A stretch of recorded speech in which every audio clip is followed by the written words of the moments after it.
El Salvador is a small country located in Central America. Here's an overview of its location, economy, education, and history.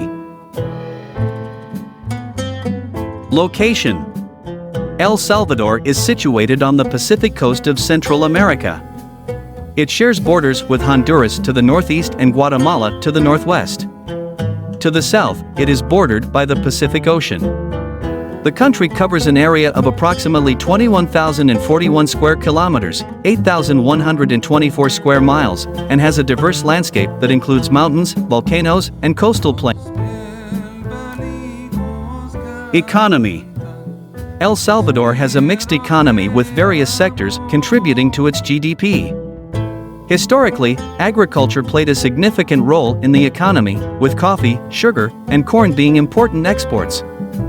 However, the economy has diversified over the years, and currently, the services sector, including financial services, telecommunications, and tourism, is the largest contributor to GDP. Manufacturing and textiles are also important industries. El Salvador has adopted the US dollar as its official currency since 2001, which has helped stabilize its economy. However, the country faces challenges such as income inequality, high crime rates, and emigration, which impact economic development and social stability.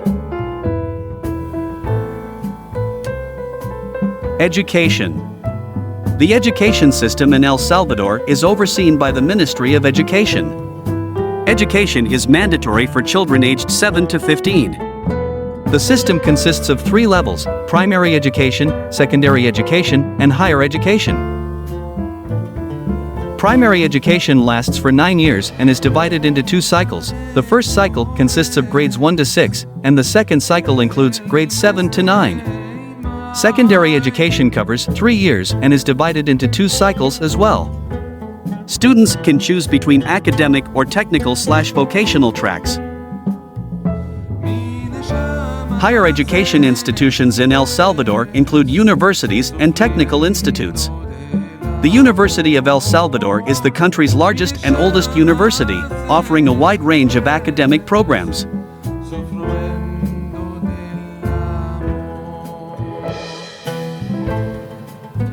History: El Salvador has a rich and complex history. It was originally inhabited by indigenous peoples, including the Papil and Lenca civilizations. The region was colonized by the Spanish in the 16th century and became a part of the Captaincy General of Guatemala within the Spanish Empire.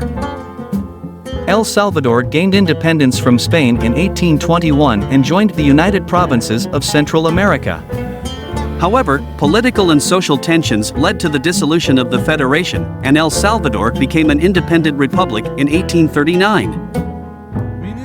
The country experienced significant political and social upheaval throughout the 20th century. Military dictatorships, civil wars, and socio-economic inequalities shaped its history. The most recent civil war, which lasted from 1980 to 1992, had a profound impact on the country, resulting in significant loss of life and displacement of people. In recent years, El Salvador has undergone various political changes. In 2019, Nayib Bukele became the country's president, representing a new political party. His presidency has brought both hope and controversy, as his administration has pursued unconventional policies and faced criticism for democratic concerns.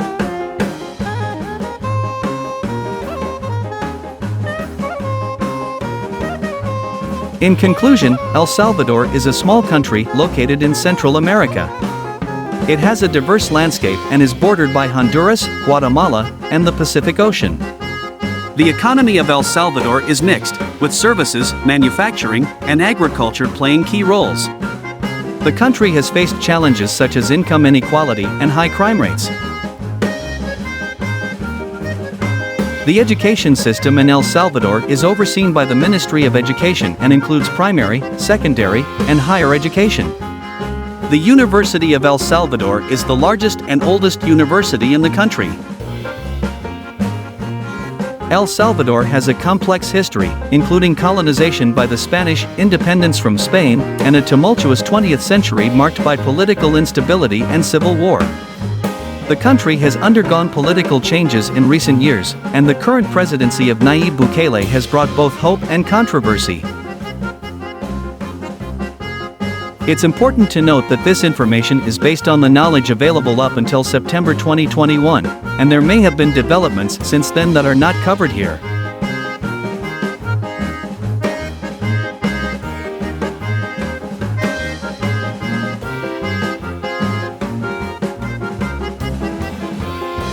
Thank you for joining me on my YouTube channel. I hope you found the content informative and entertaining. Creating content for this channel has been a passion of mine, and I appreciate all of your support and engagement. I encourage you to subscribe to my channel and turn on notifications so you don't miss any future videos. If you have any suggestions or feedback, please leave a comment or send me a message. I am always looking for ways to improve and provide more value to my audience. Remember, learning is a lifelong journey, and I hope this channel has inspired you to continue your quest for knowledge. Thank you again for watching, and I look forward to seeing you in the next video.